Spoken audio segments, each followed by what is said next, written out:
Okay, previous ఏం చేసాము, inheritance లో సింగిల్ ఇన్హెరిటెన్స్ చేసాము. నెక్స్ట్ మల్టీ లెవెల్ ఇన్హెరిటెన్స్ చేసాం. సో ఇప్పుడు ఏం చేద్దామంటే మనం నెక్స్ట్ హైరార్చికల్ ఇన్హెరిటెన్స్ మీద చేద్దాం. దీని మీద హైరార్చికల్ ఇన్హెరిటెన్స్. సో ఫస్ట్ మనం ఎలా చేస్తున్నాం, నోట్ ప్యాడ్ ప్లస్ ప్లస్ లో చేస్తున్నాం కదా. Notepad plus plus open చేసుకున్నాం. Notepad plus plus open చేశాక ఫస్ట్ ఏదో ఒక లైన్ ఇంపోర్ట్ java.import.asterisk, ఎందుకంటే ఒక ఫైల్ సేవ్ చేయాలంటే కంటెంట్ సింగిల్ లైన్ అన్న పెడితేనే ఈ సేవ్ అనేది యాక్టివేట్ అయ్యింది. కాబట్టి then we press the save. ఎక్కడ స్టోర్ చేయాలి మనం ఇప్పుడు, మనం ఏదైతే ఫోల్డర్ లో వర్క్ చేస్తున్నామో ఆ లొకేషన్ లో ఏం పేరు మనం ఇప్పుడు పెట్టాల్సింది, హైరార్చికల్ కాబట్టి హైరార్చికల్ డాట్ జావా అని పెట్టేసి hierarchical dot Java. Okay, save చేస్తాం. ఇక్కడికి వచ్చిన తర్వాత next import java.util.asterisk.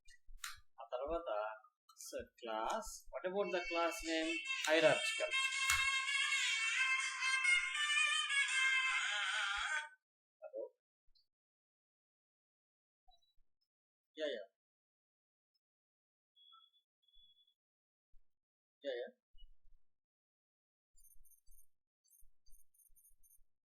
Yeah, already I put the notice.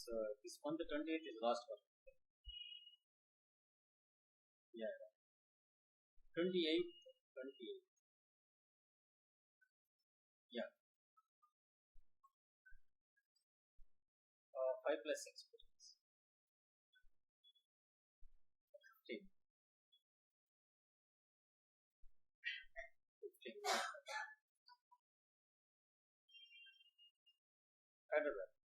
Current AP number. Yeah, 20 plus experience in .NET and MS skills. Windows application. Full stack. Yeah.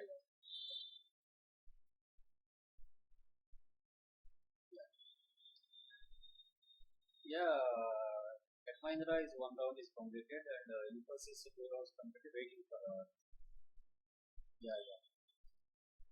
that also homework.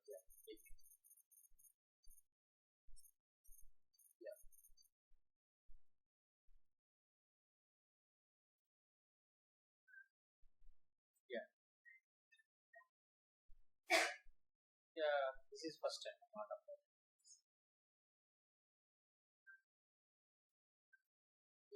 Okay. Right. Okay.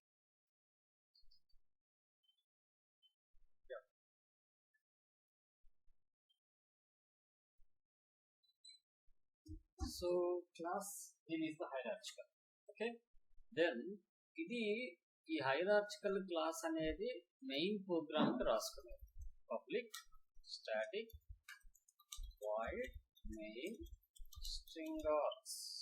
Okay, this is the main program. అయితే మనకి జావాలో procedure ఏంటి, bottom up programming అంటాం. కాబట్టి main కింద ఉంటుంది, పైన class. So నేను ఇప్పుడు ఒక పేరెంట్ కావాలి నాకు. Class parent open close the parent open close the bracket, and another class ఏంది నాకు child కావాలి. సో child 1 అనే ఒక క్లాస్ తీసుకుంటాం.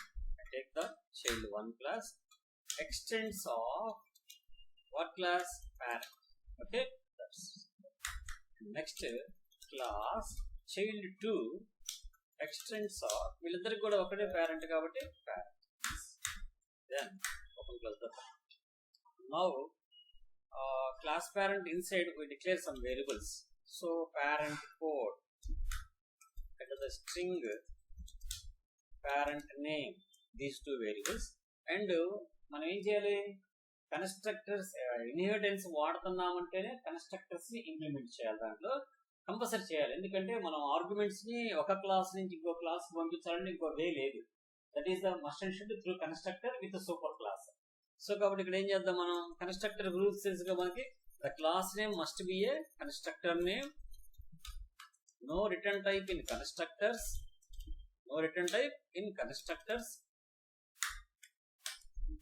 two types. This is the parameterized constructor. within the brackets లో ఎటువంటి ఆర్గ్యుమెంట్స్ ని మనం మెన్షన్ చేయకపోతే that is called default constructor. If you are passing any arguments within the parentheses, that is called a parameterized constructor. So this is called a parameterized constructor. While using the constructors, the constructor inside parameter name and the class inside variable name is the same, then we go for the this dot p code is equal to p code. That's meaning of మీరు pass చేసిన parent code అనే variable లో ఉన్న value ఈ class లో ఉన్న p code లోకి store చేయాలి. This means this class this context అంటే ఆ క్లాస్ కి సంబంధించిన వేరియబుల్ లో నువ్వు పాస్ చేసిన ఆర్గ్యుమెంట్ ని అసైన్ చేయను అంటే కన్ఫ్యూజ్ లేకుండా దానికి అర్థమైందా. So next p name is equal to అలా కాకుండా డైరెక్ట్ గా p name equal to p name p code equal to p code అంటే దేంట్లో స్టోర్ అయితే దానికి తెలియదు. So that's why we go for that. And next child 1. So child 1 we declare one code, child 1 code. So child 1 code and string child 1 name.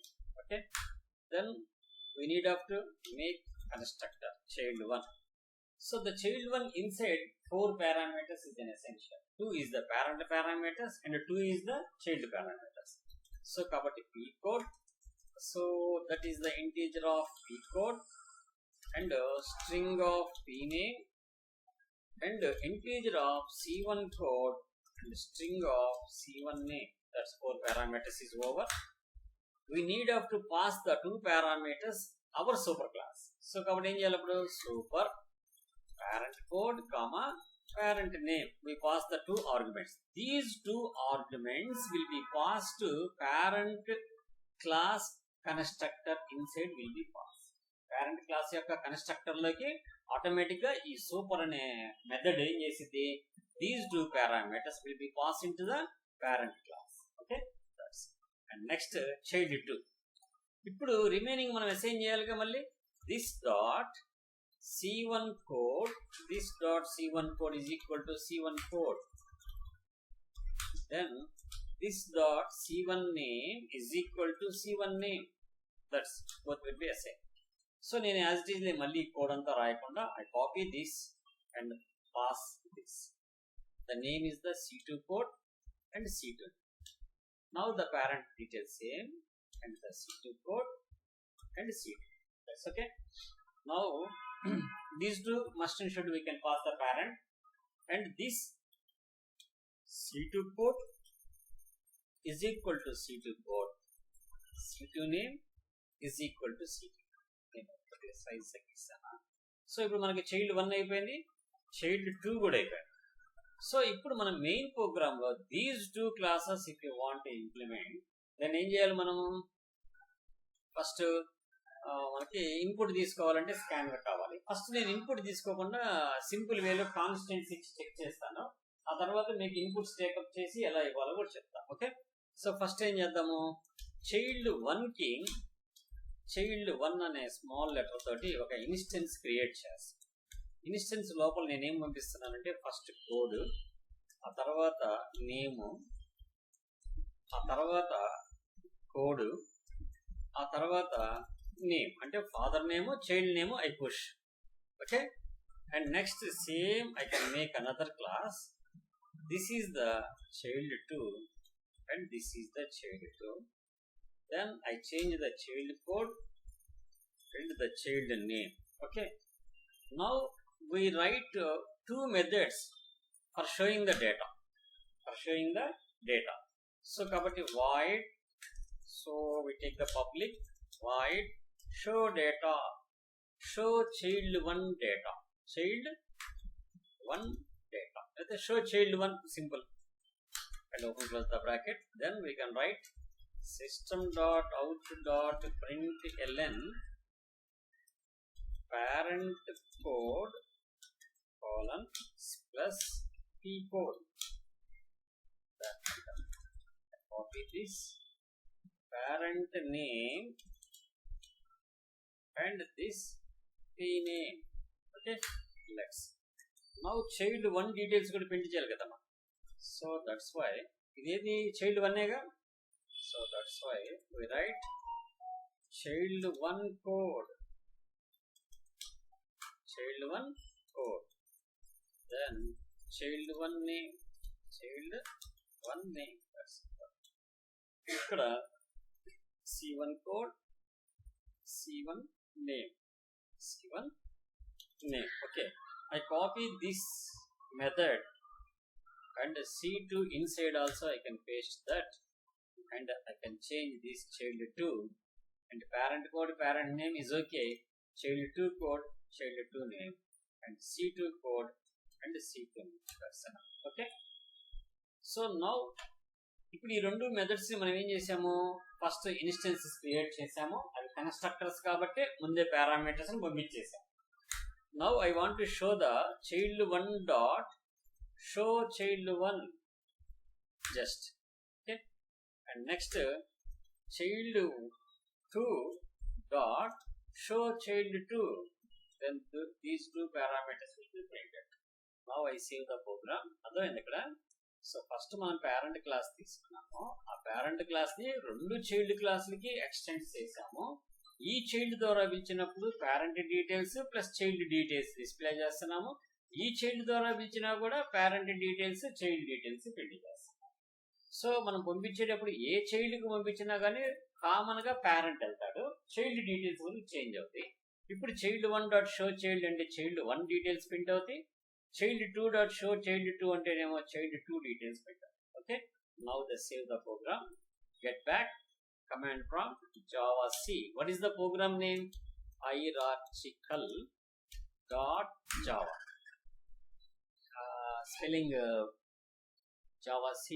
Yeah, spelling తప్పు, మనం spelling ఏం రాసాము, hierarchical dot java, java c HIRARCHICAL dot java. So two errors is there. New child 2 constructor రాసాం, child 2 cannot be converted to child 1. So ఇక్కడ మనం ఇది child 1 కి child 1, child 2 కి child 2 పెట్టాము, బట్ ఇక్కడ child 2 అని మార్చలేదు. ఓకే, అర్థమైందా? ఇన్స్టెన్స్ 1 ని 2 లాగా మార్చలేదు నేను అని చెప్తున్నాను, 1 ని 2 లాగా మార్చలేదని చెప్తుంది. Let's come back, compile, it's over. Now we can run the program. Java అసి తీసేస్తే చాలుగా మనం. Let's not find the spell తప్పు అంటే, యా హైరార్చికల్ స్పెల్లింగ్ మనం ఏం తప్పు చేస్తున్నాం తెలుసా మీకు? ఇప్పుడు క్లాస్ ఫైల్ కాల్ చేసేటప్పుడు ఎప్పుడు కూడా జావా అని చెప్పి, జావా అనేది ఏంటిది, it's a class file, interpreter అనమాట. ఇంటర్ప్రెటర్ క్లాస్ ఫైల్ రన్ చేసింది, కంపైలర్ ఏమో జావా ఫైల్ ని కంపైల్ చేసింది. సో కాబట్టి మనకి ఇప్పుడు ఏమైంది, parent details with child 1 details, parent details with child 2 details.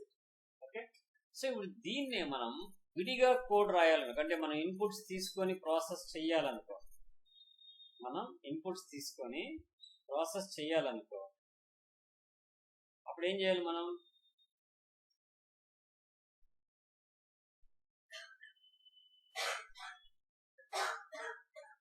ఏం చేయాలి, అప్పుడు ఇన్పుట్స్ తీసుకోవాలి. ఇక్కడ ఏం చేస్తాం, ఫస్ట్ స్కానర్ తీసుకుందాం. Scanner in is equal to new scanner system dot in. ఆ తర్వాత ఏమేమి వేరియబుల్స్ కావాలి మనకి, ఇక్కడ మనం ఏమైతే డిక్లరేషన్ చేసామో ఇవి రెండు ఫస్ట్ కాపీ చేసేసుకుందాం, అంటే మళ్ళీ మనం టైప్ చేయకుండా ఇక్కడ మారుతాం. C1 code, C2 code. Okay, then strings లోకి వచ్చేటప్పటికి C1 name and C2 name, 4 వచ్చేసి. ఇప్పుడు ఈ 4 ని మనం ఇక్కడ వేరియబుల్స్ లాగా పంపిస్తాం. సో కాన్స్టెంట్స్ పాస్ చేయాలి.